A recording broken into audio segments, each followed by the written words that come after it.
The sun hung low and angry over Dust Hollow, painting the barren landscape in shades of rust and blood. Red dust swirled in lazy devils across the main street, coating everything in a fine layer of grit that no amount of washing could ever truly remove. It was the kind of dust that worked its way into a man's soul, marking him as surely as any brand. Eli McCall squinted against the glare as he guided his horse down from the ridge overlooking the town. The animal's ribs showed through its coat despite his best efforts to keep it fed. This was hard country, unforgiving to both man and beast. The drought had stretched on for 3 months now, turning what little grass there was into brittle straw that crumbled at a touch. He'd come to town for supplies, though his pockets were near empty. The small ranch he worked alone barely produced enough to keep him alive, let alone turn a profit. But Eli wasn't in the business of getting rich. He was in the business of forgetting, and the isolation of his spread suited that purpose just fine. The town looked as tired as he felt. False-fronted buildings leaned against each other like drunks after a long night, their paint peeling in the relentless sun. A few townsfolk moved about their business with the slow, deliberate movements of people conserving energy in the heat. A mangy dog lay in the shade of the general store's porch, too exhausted to even lift its head as Eli passed. He'd been a cavalry soldier once, before the weight of certain memories drove him to seek the emptiness of the frontier. The uniform was long gone, traded for worn leather and denim, but the alertness remained. It was that trained wariness that made him pull up short as a cloud of dust appeared on the eastern road. A fancy enclosed carriage, the kind he hadn't seen since his army days back east, came rattling down the road at a pace too fast for the conditions. The matched pair of horses pulling it were lathered with sweat, their sides heaving. The driver, a thin man in city clothes, kept glancing back over his shoulder as if the devil himself was on their tail. Eli's hand moved instinctively to the colt at his hip.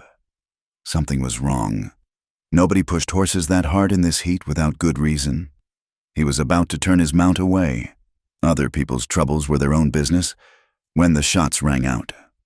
3 riders burst from behind a cluster of rocks, their faces covered with bandanas, guns blazing.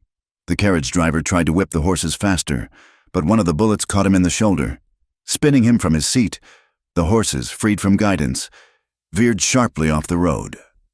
The carriage tilted dangerously, balanced on 2 wheels for a heart-stopping moment before crashing onto its side in a cloud of dust and splintering wood. Eli cursed under his breath. He'd wanted no part of this, but a man couldn't stand by and watch murder done. Not again. He spurred his horse forward, drawing his rifle from its scabbard as he rode. The bandits were closing in on the overturned carriage, whooping like coyotes. They hadn't seen him yet, their attention fixed on their prey. Eli steadied himself in the saddle and fired. His first shot took the lead rider in the chest, knocking him backward off his horse. The second went wide as his target twisted away, but the third found its mark. The remaining bandit finally noticed him, swinging his pistol around. Eli felt the bullet whistle past his ear as he levered another round into the chamber. They fired almost simultaneously. The outlaw's shot went high, Eli's didn't. The sudden silence was deafening after the gunfire. Eli's horse danced nervously as he scanned the area for more threats. When none appeared, he dismounted and approached the carriage cautiously, rifle at the ready. The driver was dead, his city suit soaked with blood. But from inside the overturned carriage came the sound of movement, followed by a soft moan. Eli peered through the window and found himself looking at the most beautiful woman he'd ever seen. She lay crumpled against what had been the far wall. Now the floor, her traveling dress, made of material finer than anything he'd touched in years, was torn and dusty. Golden hair had come loose from an elaborate arrangement, framing a face that belonged in a painting, not in this godforsaken desert. Blood trickled from a cut on her forehead. Her eyes fluttered open as he reached through to check if she was alive. They were the color of spring grass, a shock of life in this dead place. For a moment, she stared at him without comprehension. Then fear flashed across her features. "It's all right," Eli said, his voice rough from disuse. They're gone. You're safe now." She tried to speak, but only a whisper came out. Who are you? Name's McCall. Can you move?" She attempted to sit up and cried out in pain, her hand going to her side. I think something's broken." Eli glanced at the setting sun. They couldn't stay here. The shots would draw attention, either from the law or from more bandits. And the girl, for she couldn't be more than 20, needed tending.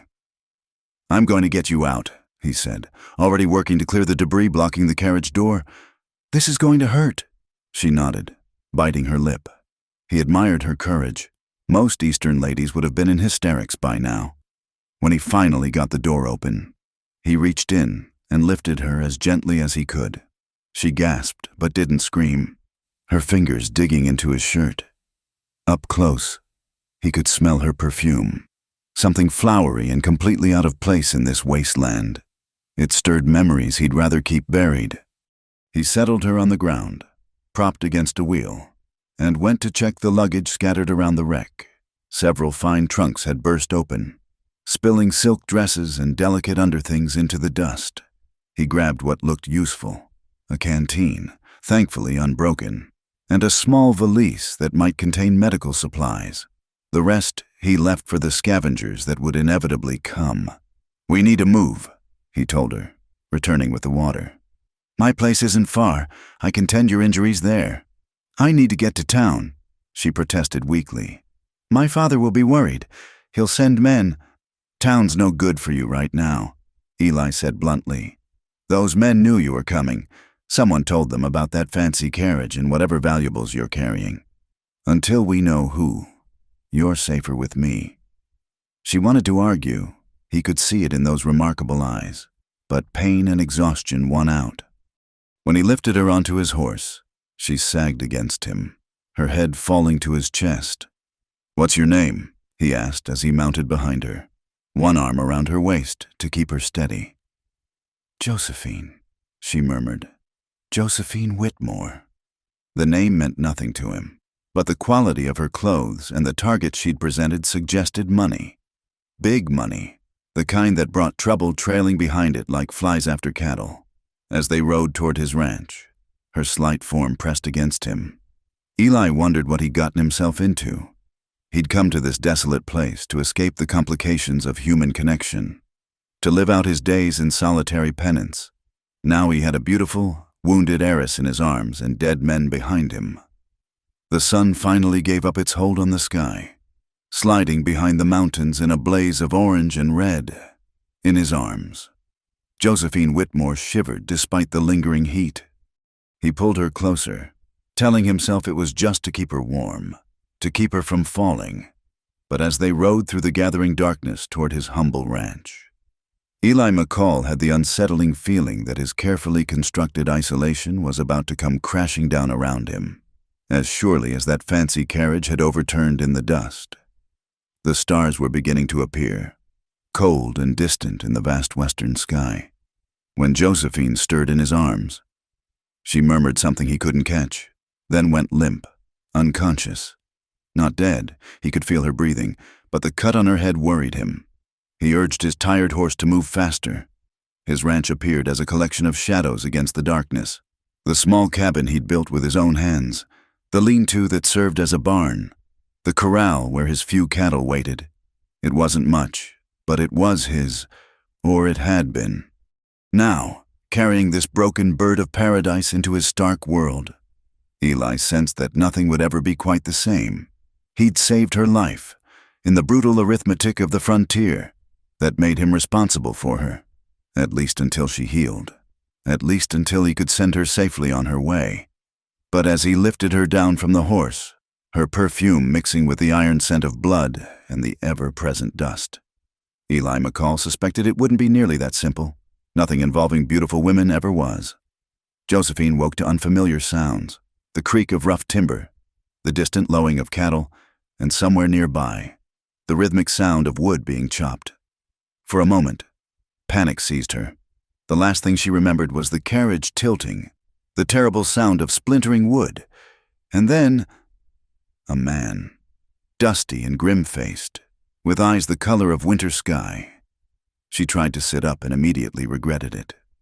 Pain shot through her ribs, making her gasp.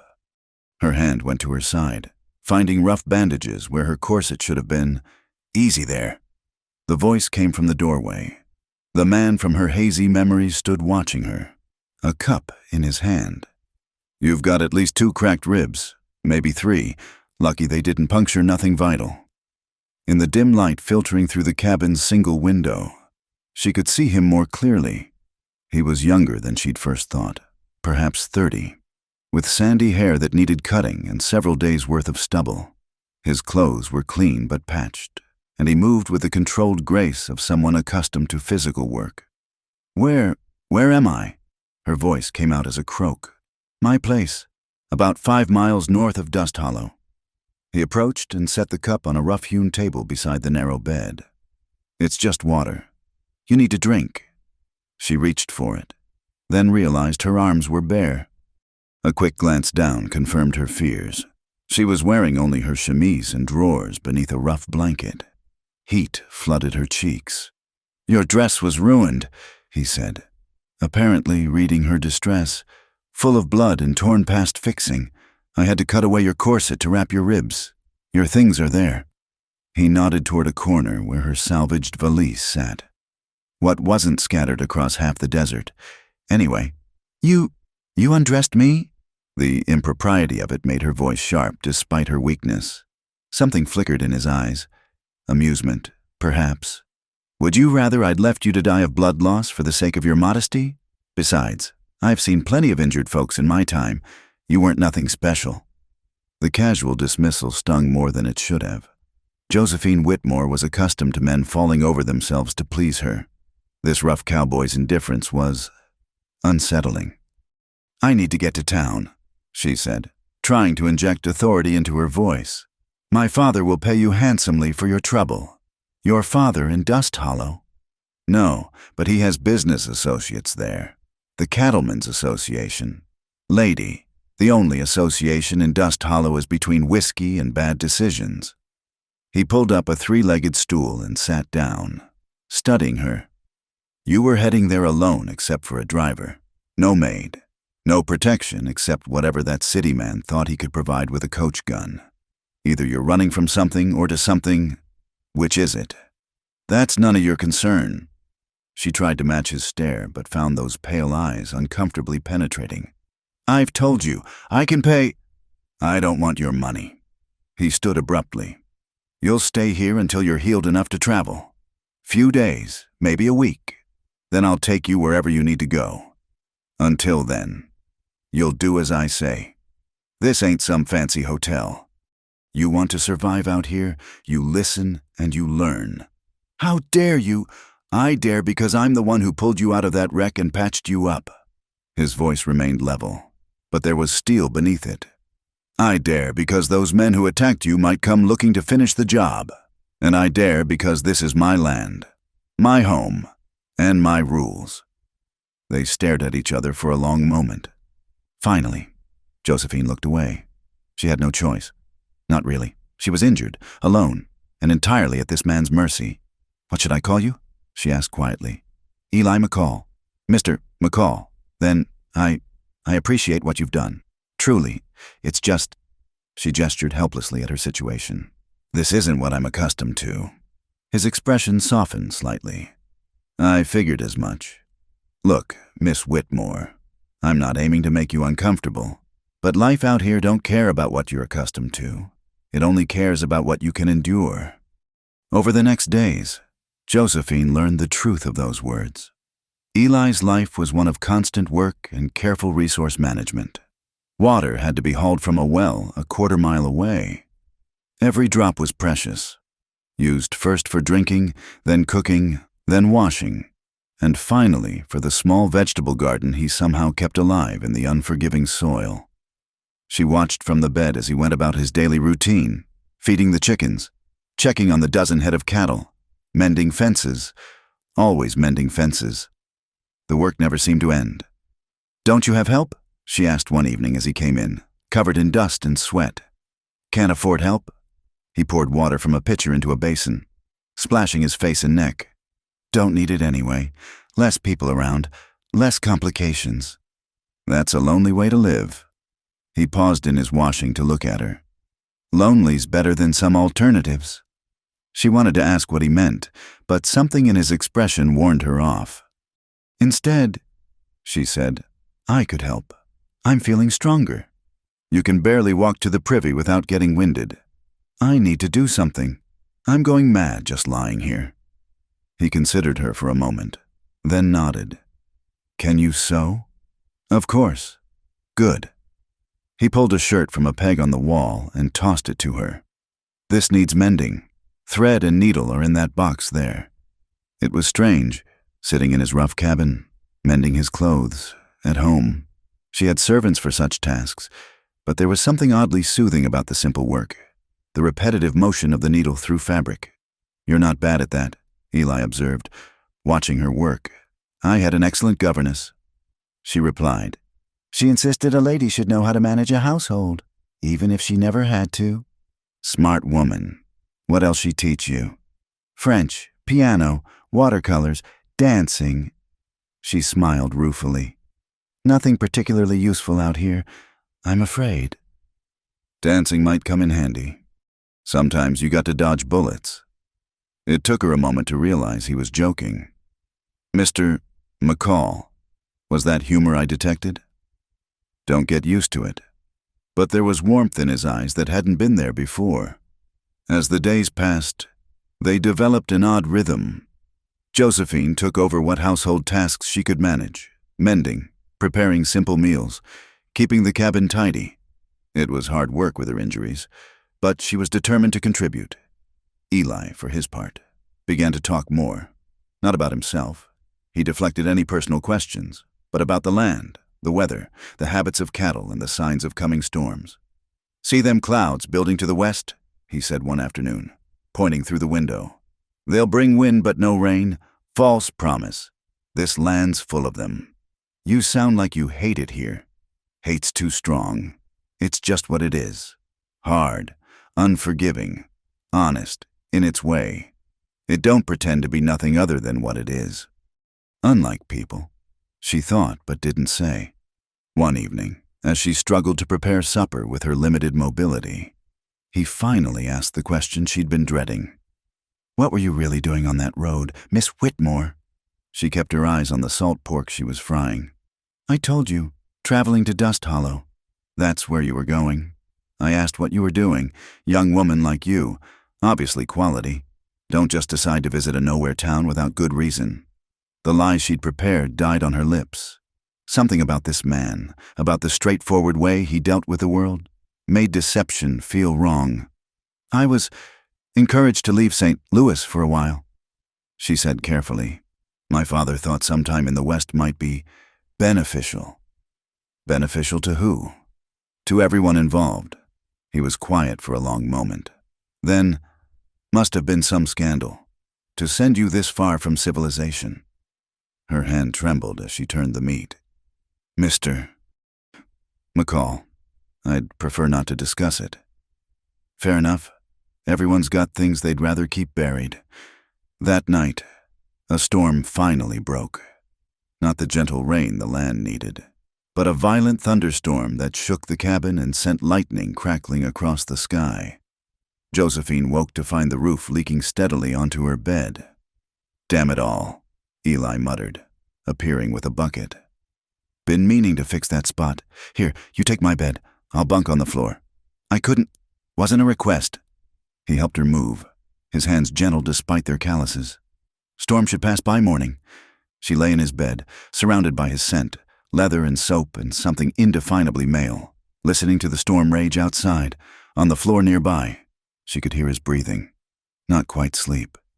Mr. McCall. Yeah. Thank you for everything. Just doing what any decent man would. No, she said softly. Not any man. Not the men I've known. The silence stretched between them, filled with unspoken questions and careful boundaries. Outside, the storm continued its fury. But inside the small cabin, something had shifted. A recognition, perhaps, Or maybe just the first crack in the walls they'd both built around themselves. When morning came, the storm had passed, leaving the air clean and sharp. But the change between them remained, subtle as the scent of rain on dust, and just as impossible to ignore. The days had begun to blur together, each one folding into the next with the rhythm of ranch work and quiet companionship. Josephine found herself adapting to the harsh routine with surprising ease. Her soft hands grew calloused from helping with the washing. Her pale skin took on a golden hue despite her efforts to stay covered, and she learned to move through the small cabin with an efficiency that would have shocked her society friends back in St. Louis. It was on such an ordinary afternoon, 2 weeks after her arrival, that she made a mistake that could have killed her. She'd grown confident in her movements, proud even of how she could now help with the daily chores despite her healing ribs. The fence around the chicken coop had come loose in the last storm, and she decided to fix it herself while Eli was out checking the cattle. The hammer was heavier than she'd expected, and the nails seemed determined to bend rather than drive straight. Frustrated, she climbed onto the lower rail of the fence to get better leverage. That's when she saw the snake. It was coiled in the shade beneath the coop, its rattles silent but ready. She jerked back instinctively, lost her balance, and fell hard. The world spun as she tumbled down the small ravine behind the coop, rocks tearing at her clothes and skin. She came to rest 20 feet below, her ankle twisted beneath her, gasping for breath that wouldn't come. "Eli," she whispered, then louder, "Eli." But he was too far away to hear. The sun beat down mercilessly as she tried to assess her situation. Her ankle throbbed, already swelling inside her boot.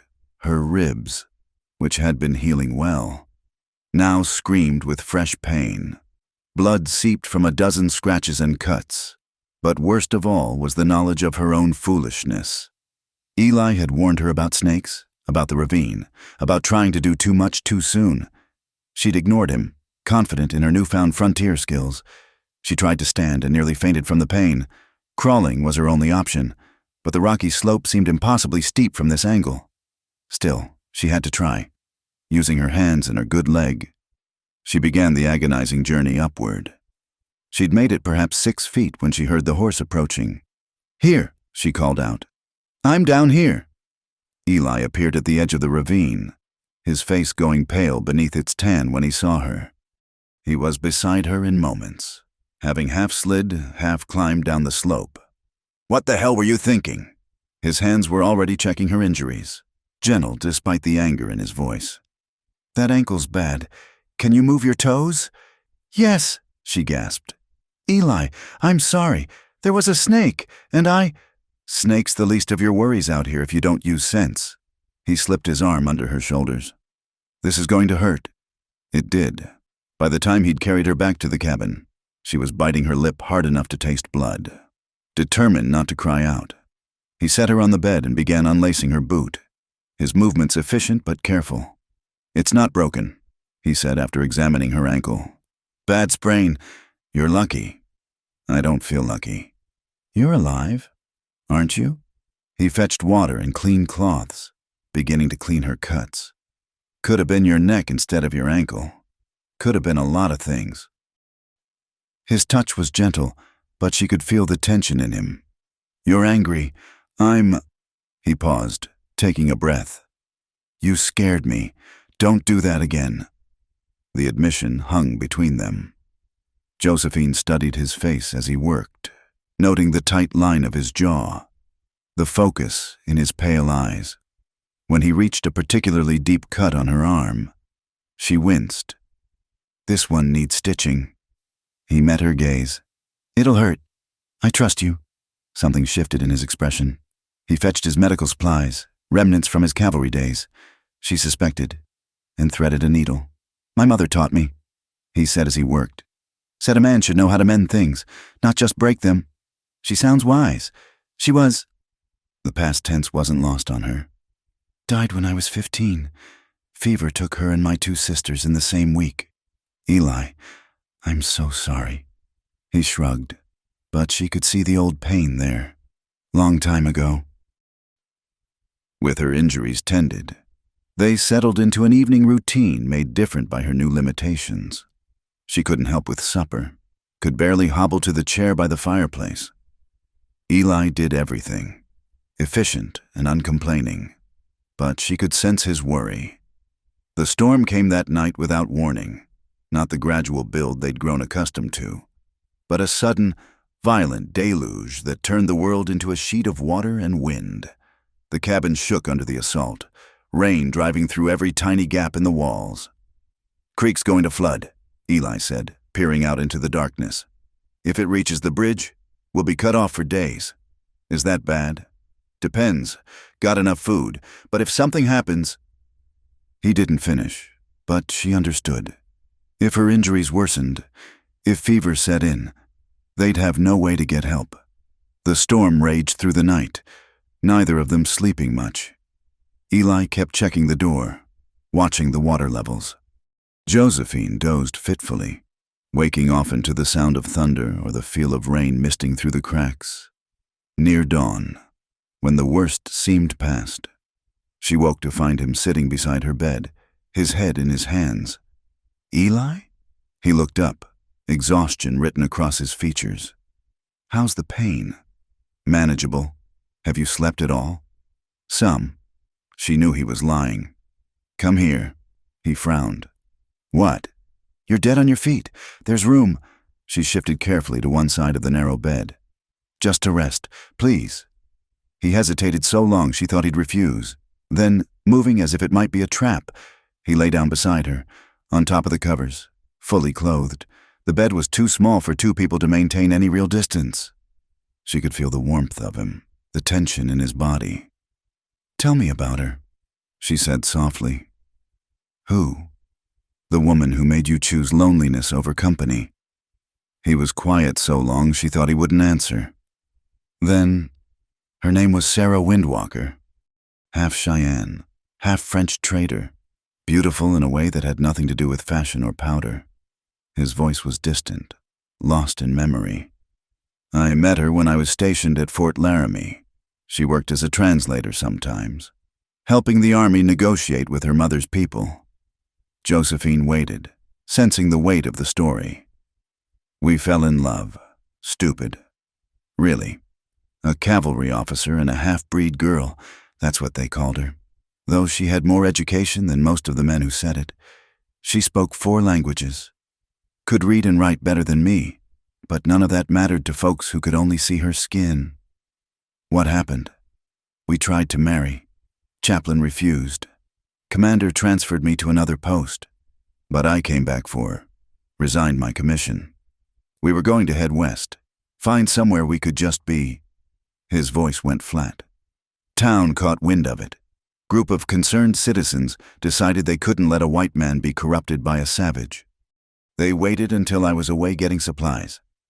Josephine's heart clenched. "Eli? Found her by the creek. They'd, made sure I'd understand the message." He turned his head to look at her, and the pain in his eyes was devastating. "Been 5 years now. Came out here because it was empty, because I couldn't stand to see people anymore. Every face might have been one of them. Every smile might have hidden that kind of hate." Without thinking, Josephine reached out and touched his face. He caught her hand but didn't push it away. "I'm not her," she whispered. "I know." His thumb traced across her knuckles. "That's what scares me." The moment stretched between them, fragile as spun glass. Then, slowly, as if moving through deep water, he leaned toward her.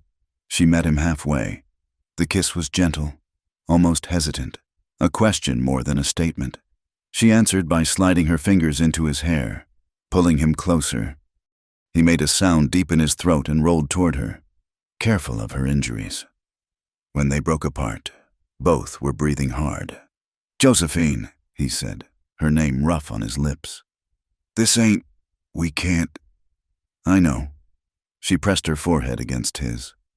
"I know all the reasons why not, but just for tonight, in this storm, can we pretend they don't matter?" He pulled her against him then, burying his face in her hair. She felt him shudder, as if something long frozen was finally breaking apart. They held each other as the storm gradually died away. not speaking, not moving beyond the careful adjustment of limbs and the steady rhythm of shared breathing.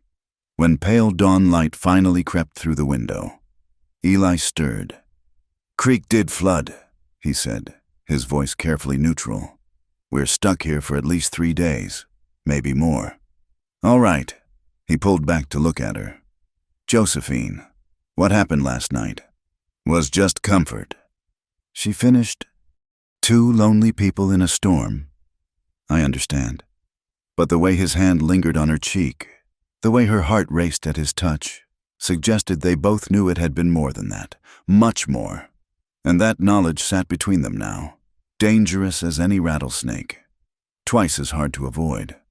"I should check the animals," he said finally. "Yes." But neither moved, caught in the spell of dawn and desire and the terrible wisdom of impossible things. Outside, the floodwaters rushed past, cutting them off from the world. Inside, something just as powerful and twice as dangerous had begun to flow, and Josephine feared no amount of sandbags could hold it back. 3 days passed with the creek running high and wild.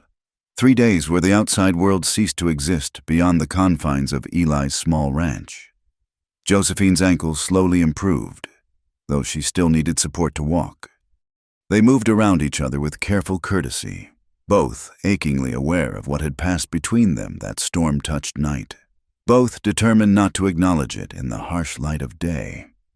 It was on the 4th morning, when the waters had finally receded enough to reveal the muddy road, that Josephine insisted on helping with the wood cutting. "Your ankle ain't ready," Eli protested as she limped determinedly toward the woodpile. "I can at least stack what you split. I need to do something useful. Eli, I'm going mad sitting still." He studied her for a moment, then nodded. "Stay off that foot much as you can, and if it starts paining you, I'll stop, I promise." They worked in companionable rhythm, Eli swinging the axe with practiced ease while Josephine arranged the split logs. The morning sun climbed higher, and despite the lingering coolness from the storm, sweat soon beaded on Eli's brow.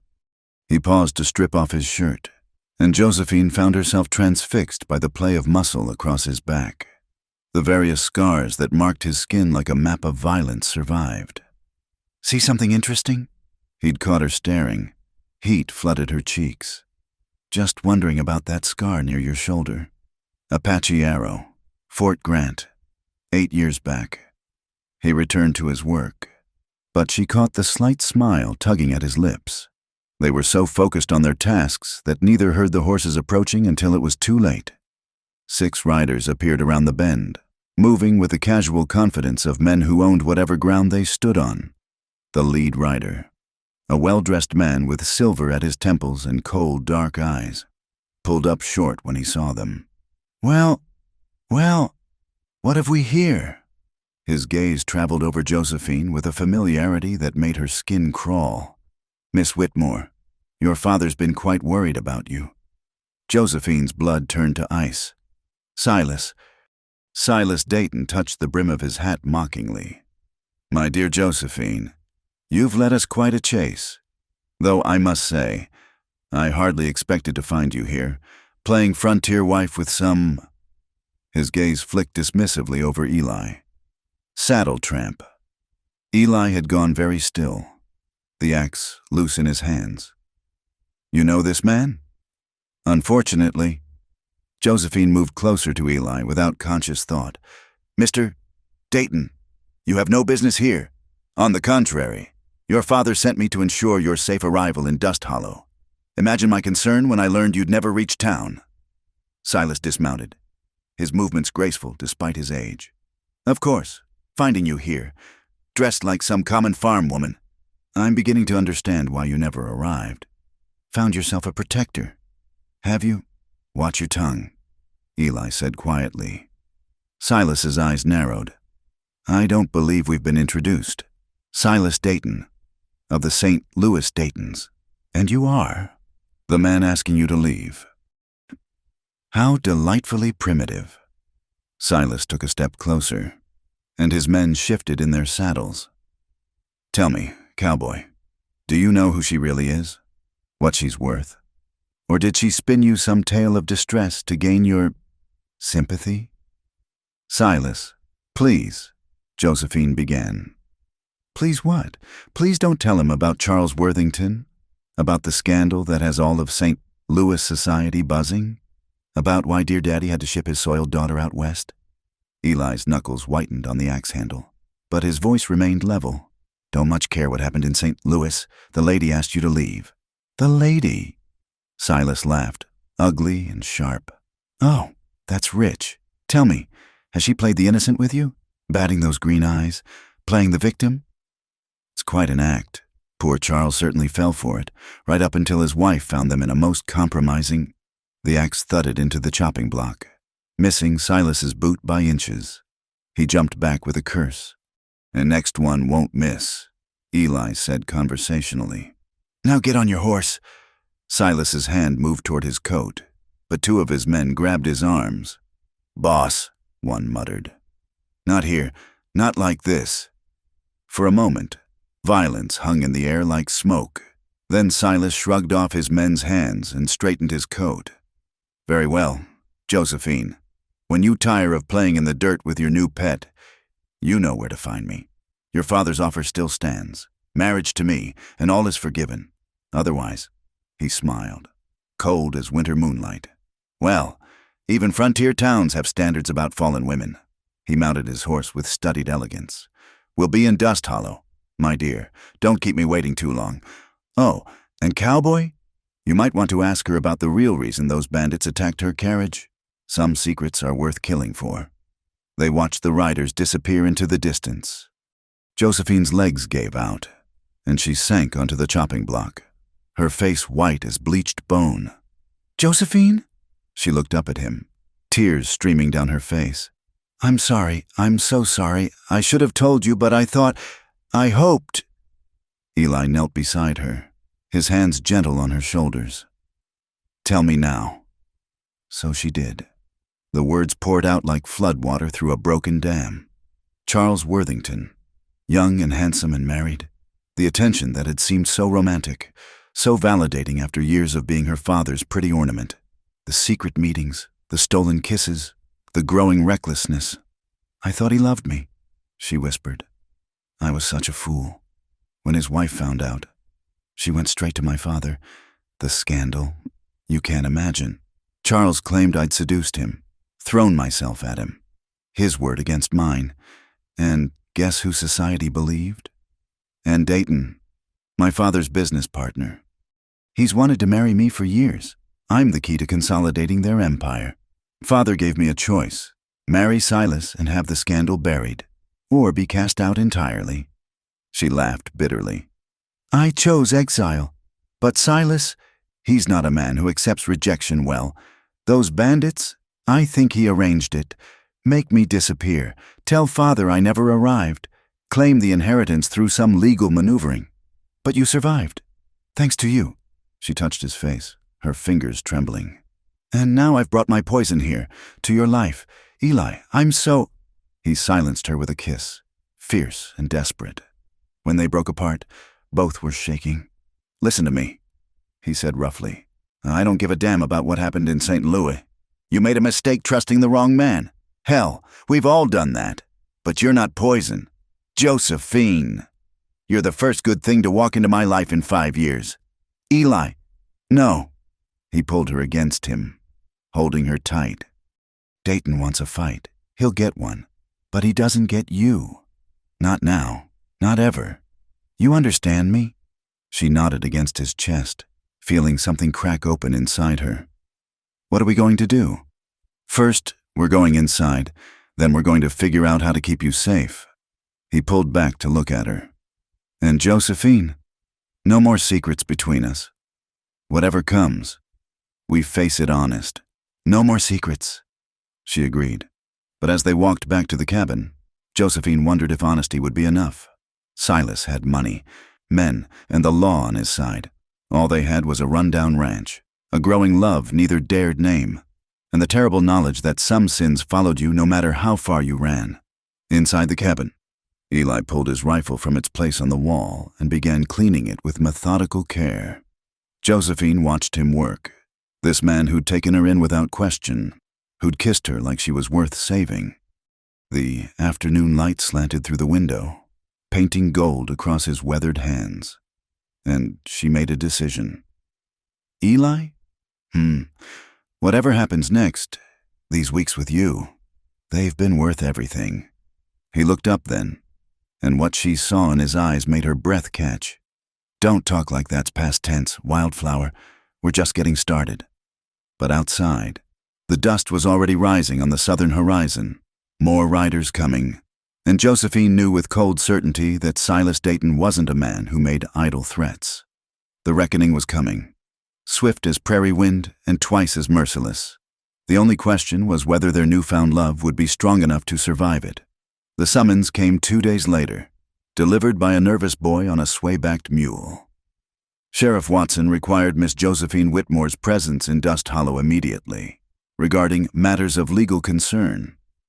The paper was official, stamped with the territorial seal. Refusal would mean arrest.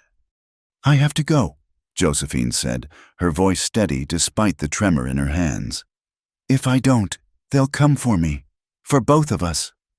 Eli read the summons again, his jaw tight. This stinks of Dayton. Of course it does, but what choice do we have? We could run, head north into the mountains, maybe cross into Mexico. No, she touched his arm. I won't make you a fugitive. You've lost enough because of other people's choices. They made the ride to Dust Hollow in tense silence. Josephine wore her one remaining decent dress, hastily mended and pressed. Eli had strapped on his gun belt and added a second pistol tucked into his coat. The weight of impending trouble hung between them like heat shimmer. Dust Hollow looked even more decrepit in the harsh afternoon sun.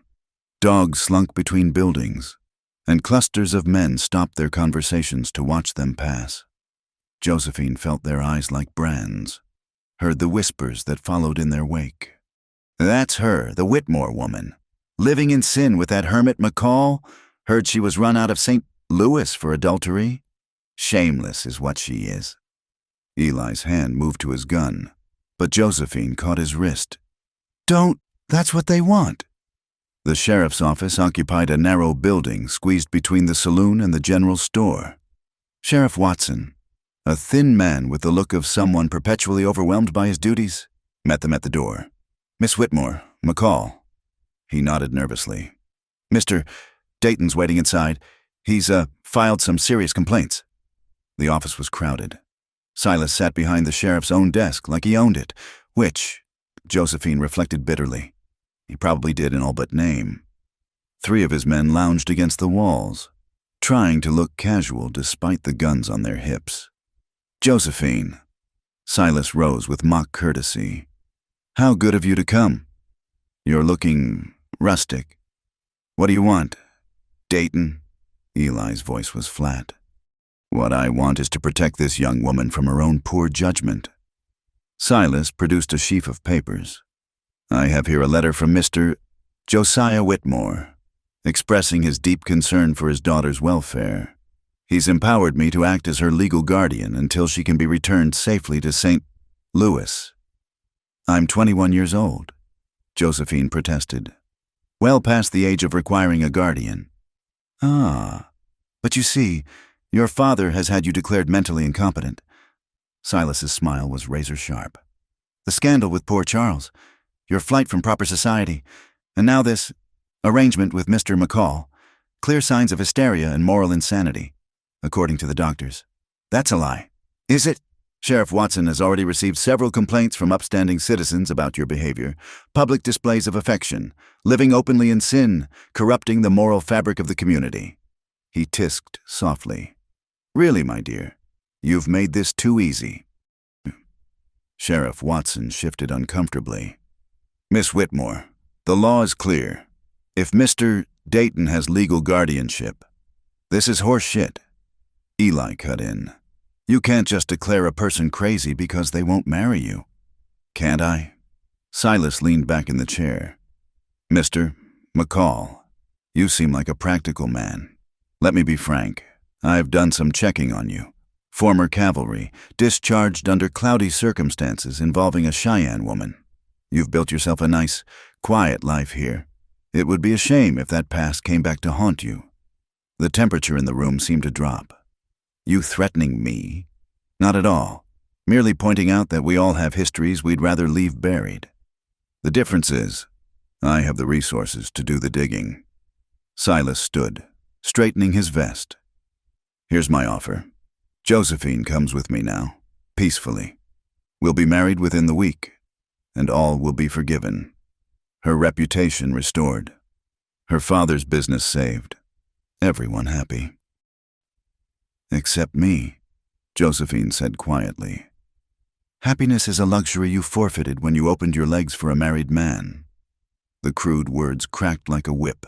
You'll learn to be content with respectability. Eli moved so fast even Josephine didn't see it coming. His fist connected with Silas's jaw, sending the older man sprawling. In an instant, the room erupted. Silas's men went for their guns, but Eli already had his drawn. The barrel pressed against Silas's temple as he knelt over him. "Nobody move," Sheriff Watson shouted, his own gun out but wavering uncertainly. "You just made a fatal mistake, Cowboy." Silas spat blood. "Assault on a law-abiding citizen, in front of witnesses. Seemed to me like you tripped." One of the bar patrons said from the doorway. A small crowd had gathered, drawn by the commotion. "Clumsy of you." "Real clumsy," another agreed. "Didn't see no assault." Silas's eyes darted around the room, reading the mood. These weren't his people. They were townsfolk who'd watched him throw his money around, who'd seen his arrogance, and they'd chosen their side. "This isn't over," he snarled. "Yes, it is." Josephine stepped forward. "I'll go with you." "No!" Eli's voice was anguished. "It's the only way." She knelt beside them, her hand gentle on Eli's arm. "If you kill him, they'll hang you. If you don't, he'll destroy you piece by piece. I won't let that happen." "Josephine, I survived St. Louis. I'll survive this too." She leaned close, whispered for his ears alone. "This isn't goodbye. Eli McCall, I promise you that." She helped Silas to his feet, her face a mask of calm. "I'll need time to gather my things." "You have 1 hour."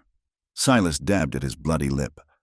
"Try to run, and I'll have McCall arrested for kidnapping and assault. Are we clear?" Crystal. The ride back to the ranch was silent.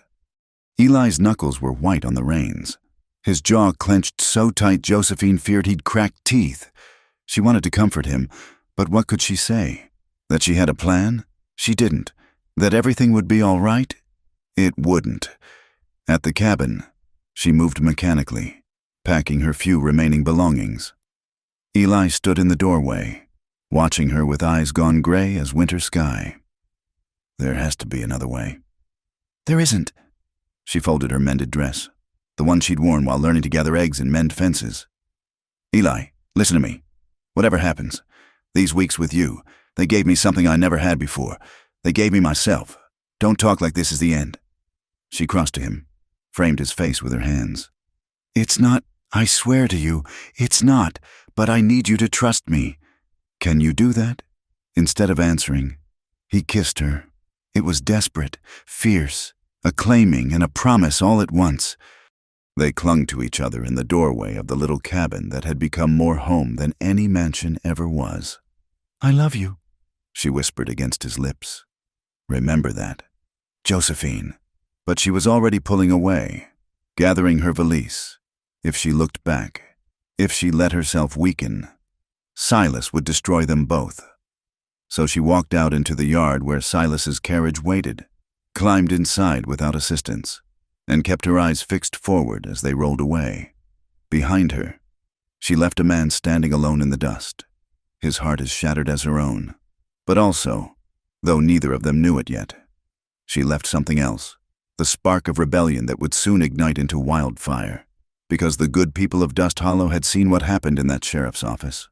They'd seen a rich man's arrogance and a poor man's courage. They'd chosen their side. And in the American West, when the common folk chose sides, powerful men learned that money and threats only carried so far. Sometimes, They learned it at the end of a rope, but that reckoning was yet to come. For now, there was only a woman in a carriage rolling toward a fate she'd rather die than accept, and a man in a cabin loading every gun he owned, preparing for a war he couldn't win. The sun set like a wound bleeding across the sky, and somewhere in the distance, a coyote howled, lonely, defiant, and free. The hotel room Silas had procured was the finest Dust Hollow had to offer, which meant it had glass windows instead of oiled paper and a bed that probably didn't harbor too many unwanted visitors. Josephine stood at that window now, watching the street below, counting the hours until midnight. Silas had posted 2 guards outside her door and another in the alley below her window. He'd taken no chances, but he'd made one crucial error. He'd underestimated both her desperation and her intelligence. "You should eat something," he said from behind her. A dinner tray sat untouched on the small table. "The wedding is tomorrow afternoon. You'll need your strength." "I'm not hungry." "Suit yourself." She heard him settle into a chair, the creak of leather as he crossed his legs. "You know, Josephine, this needn't be unpleasant. I'm not a cruel man. Behave yourself. Give me an heir or 2, and you'll have all the freedom you could want. Discreet freedom, of course. Like Charles gave his wife?" His laugh was dry as dust. "Charles was an amateur. I'm considerably more experienced in these matters." She turned to face him then, really looking at him for the first time. 53 years old, still handsome in a cold way, with silver hair and those calculating dark eyes. He'd never married, though rumors in St. Louis spoke of mistresses discarded when they became inconvenient, business partners ruined when they opposed him. "Why me?" she asked. "You could have any woman you wanted. Why pursue one who despises you?" "Because you're Josiah Whitmore's daughter. Because marrying you gives me control of the largest shipping empire west of the Mississippi. And because," he smiled, a predator's expression, "I enjoy challenges. Breaking you will be particularly satisfying. I'll never submit to you." "Oh, my dear." They all say that at first. He rose, moved toward her with casual menace. "Do you know what I did to secure your guardianship? Your father didn't agree easily, but when I presented him with evidence of his own indiscretions, a certain mulatto woman in New Orleans, the children he's been supporting, well, he became quite cooperative. Josephine felt sick. You blackmailed my own father. I negotiated. It's what I do." He reached out to touch her face. She jerked away. "By tomorrow night, you'll be Mrs. Silas Dayton. Your cowboy can't save you. No one can. So I suggest you make peace with your situation." He left then, locking the door behind him. Josephine waited, counting his footsteps down the hall, then flew into action. From her valise, she pulled out the item she'd hidden there during her hurried packing. A small knife Eli had given her for cutting rope, the remains of her torn petticoat, and most importantly, the bottle of laudanum from Eli's medical supplies. She'd seen enough melodramas to know how this was supposed to go. The desperate heroine takes poison rather than submit to a fate worse than death. But Josephine had no intention of dying. She had promises to keep, working quickly. She tore the petticoat into strips and knotted them together. The resulting rope wouldn't hold her weight for long, but it only needed to last until she reached the roof of the adjoining building. The laudanum she divided carefully, most into the whiskey decanter on the side table, a few drops onto her own lips for authenticity. Then she waited. Near midnight, she heard what she'd been hoping for, unsteady footsteps in the hall. The guard had helped himself to the whiskey she'd known he would. Hotel duty was boring work. After all, she arranged herself on the floor, the laudanum bottle artfully dropped nearby, her breathing shallow and controlled. The key turned. The guard entered, saw her collapsed form, and cursed. "Boss is gonna kill me," he muttered, kneeling beside her. The moment he was close enough, she struck, driving the small knife into his thigh. He howled, fell backward, and she was up and moving, slamming the door behind her. The hallway was empty. She ran for the back stairs, her heart hammering. Behind her, Shouts erupted as the wounded guard raised the alarm. She burst onto the roof, the cool night air sharp in her lungs.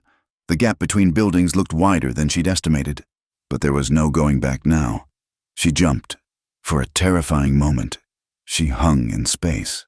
Then her fingers caught the edge of the opposite roof, her body slamming into the wall. Pain shot through her barely healed ribs, but she held on, hauling herself up and over. More shouts behind her, lights appearing in windows. She ran across the rooftops, leaping the narrow gaps between buildings, until she reached the livery stable. The climb down was treacherous, but desperation lent her strength. The stable was dark, quiet. She found the horse she'd noticed that afternoon, a sturdy mare, nothing fancy but built for endurance, working by touch. She saddled it quickly, wincing at every sound. "Stealing horses now? How you've fallen!" She spun. Silas stood in the doorway, a pistol in his hand. Behind him, 3 of his men spread out to block any escape.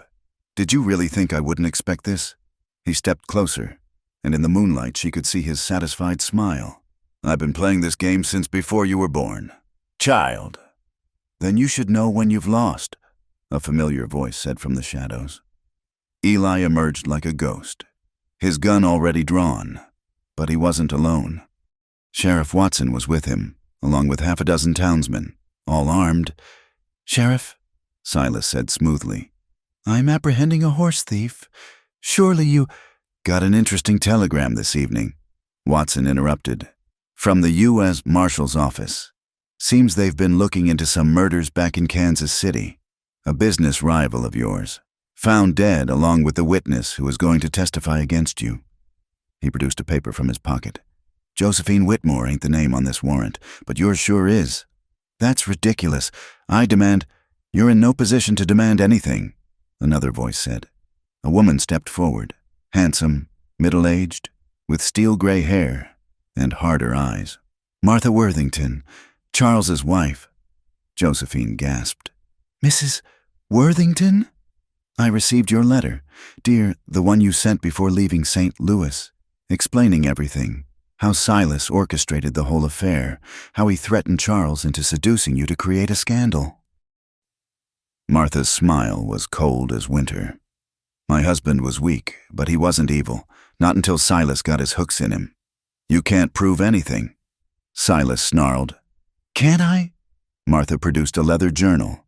"Charles kept records, names, dates, amounts paid. He was building a case against you, planning to turn state's evidence. That's why you had him killed, wasn't it? Made it look like he'd taken his own life in shame." The pieces fell into place in Josephine's mind. "The bandits who attacked my carriage, they were after this journal. Charles must have hidden it with me somehow. In the false bottom of your jewelry case," Martha confirmed, "which I recovered from the wreckage after Mr. McCall so heroically saved you." Silas moved fast for an older man, grabbing Josephine and pressing his pistol to her temple. "Everyone back! I'm leaving here, and she's coming with me. Let her go. Dayton." Eli's voice was deadly calm. "This is between you and me now. You're nothing. Nobody. A broken-down soldier playing in the dirt." Silas backed toward the door, dragging Josephine with him. "I have connections, money, power." "You have a gun to a woman's head," Eli said. "That's all you are now. All you'll ever be remembered as." Something in those words struck home. Silas's grip loosened fractionally, and Josephine felt it, the moment of doubt, of vanity, wounded. She went limp, dropping her full weight suddenly. The move threw him off balance just as Eli fired. The shot was perfect, catching Silas in the shoulder and spinning him away from her. His own gun discharged harmlessly into the stable roof. He fell, clutching the wound, his face twisted in pain and rage. "You'll hang for this," he gasped.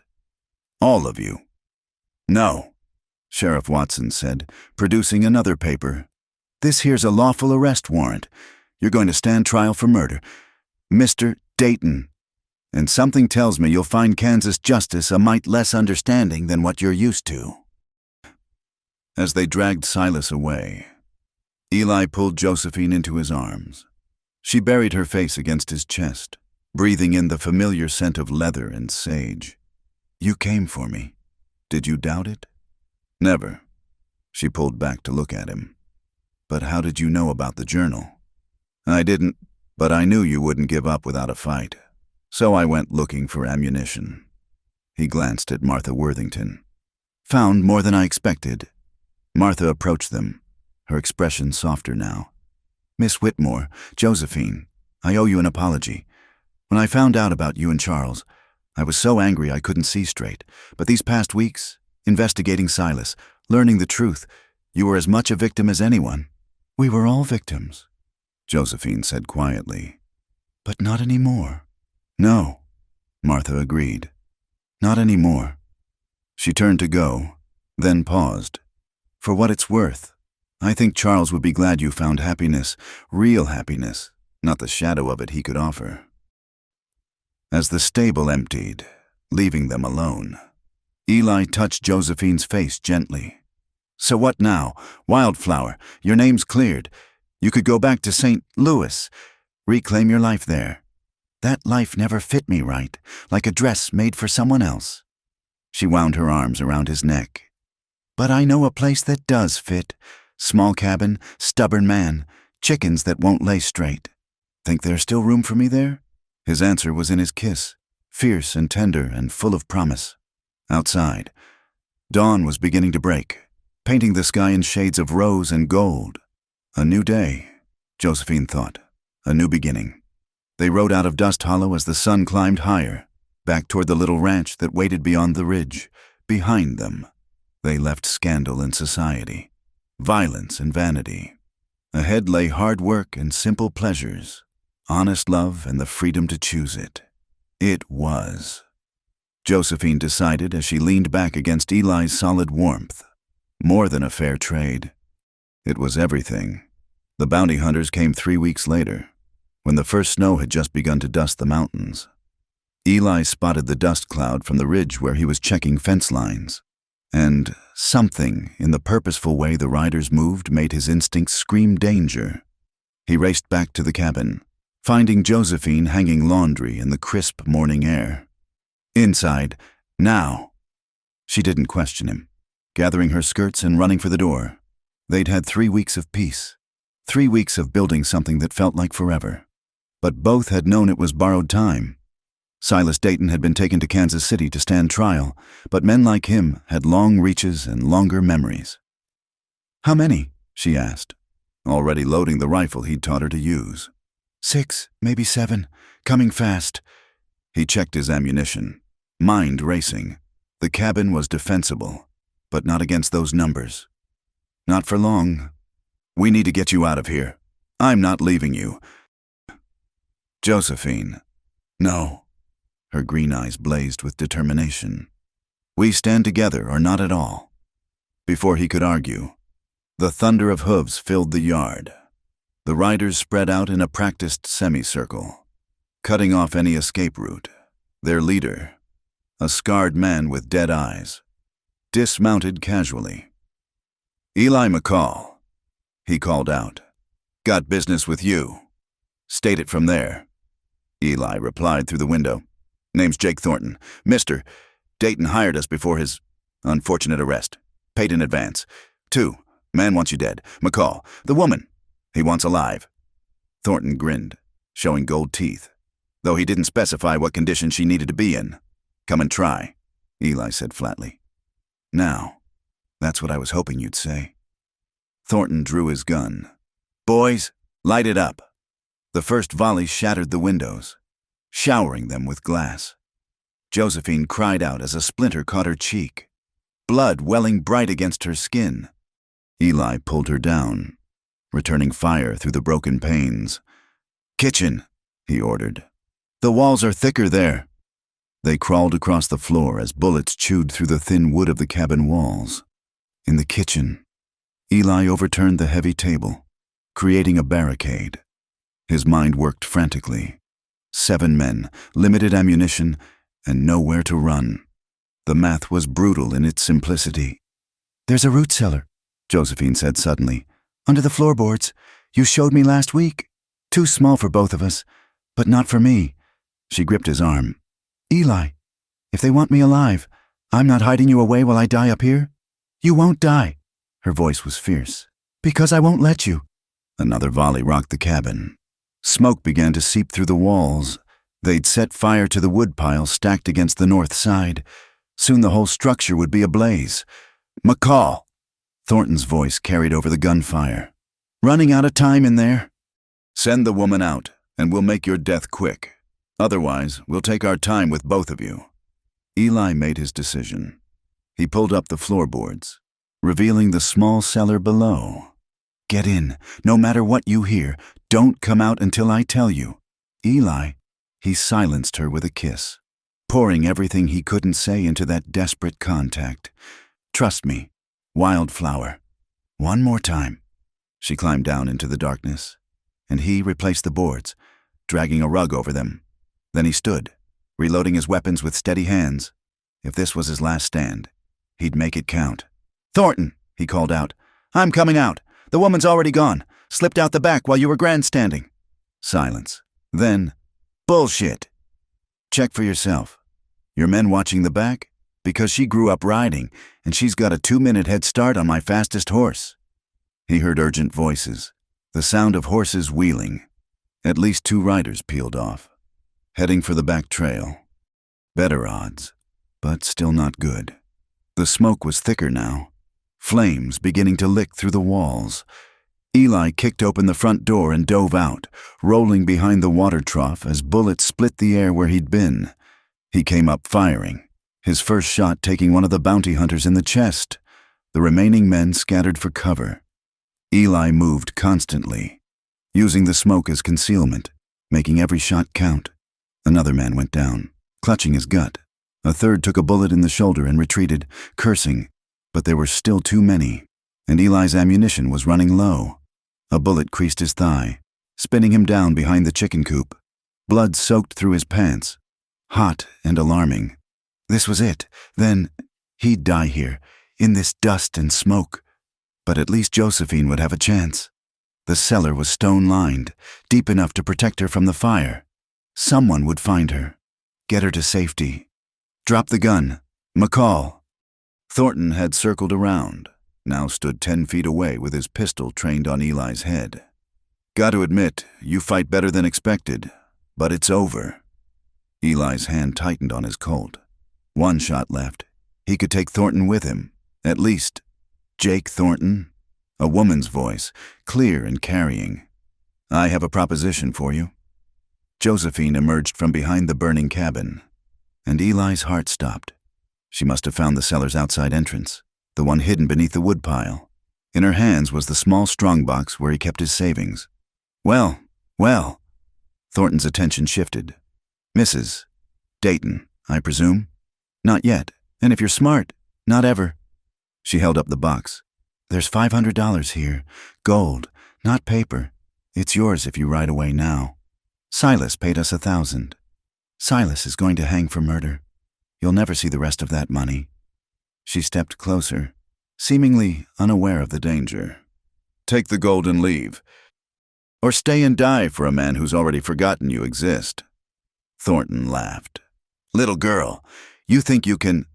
The shot came from behind him. One of his own men, the one with the shoulder wound, lowered his smoking gun. Always thought you were a bastard. Jake, the lady makes sense. Chaos erupted. The bounty hunters turned on each other, loyalty crumbling in the face of gold and grievance. Eli used the distraction to put his last bullet through the knee of the man nearest to Josephine, dropping him screaming. When the dust settled, Thornton and 2 others lay dead. The survivors took the gold and rode hard for the horizon, wanting no more part of this job. Eli struggled to his feet, limping toward Josephine. That was the stupidest, bravest thing I've ever seen. I learned from the best. She caught him as he swayed, her hands gentle on his wounded leg. We need to get you bandaged. They retreated from the burning cabin, taking shelter in the barn. As Josephine worked to stop the bleeding, Eli watched their home collapse into flames and ember.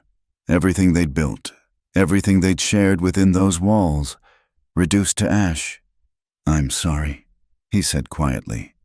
"I brought this on us. No, Silas brought this on us. Violence brought this on us." She tied off the bandage, then framed his face with her hands. "But we survived it, together. The cabin's gone. Winter's coming. We've got nothing. We have each other." She smiled through her tears. "Everything else. We can rebuild." He pulled her close, breathing in the scent of her hair mixed with smoke and gunpowder. She was right, of course. They'd started with less and made something beautiful. They could do it again. As the sun set behind the mountains, painting the sky crimson, they sat together watching the last of their home burn. Tomorrow they'd start again, salvage what they could, rebuild what they must. The work would be hard, harder than before. But tonight, they had each other, and they were alive. And sometimes that was miracle enough. "I love you," he whispered against her hair. "I know," she replied. "That's why we're going to win." The stars emerged one by one, cold and bright above the cooling ashes. And somewhere in those ashes, like seeds waiting for spring, lay the promise of resurrection. Their love had survived society's scorn, violent men, and now fire itself. It could survive anything. A coyote howled in the distance, not lonely this time, but defiant, triumphant, free, just like them. Spring came late to the mountains that year, but when it arrived, it brought miracles disguised as ordinary things. Green shoots pushing through the last patches of snow, the sound of hammers on fresh-cut lumber, the scent of new beginnings carried on the warming wind.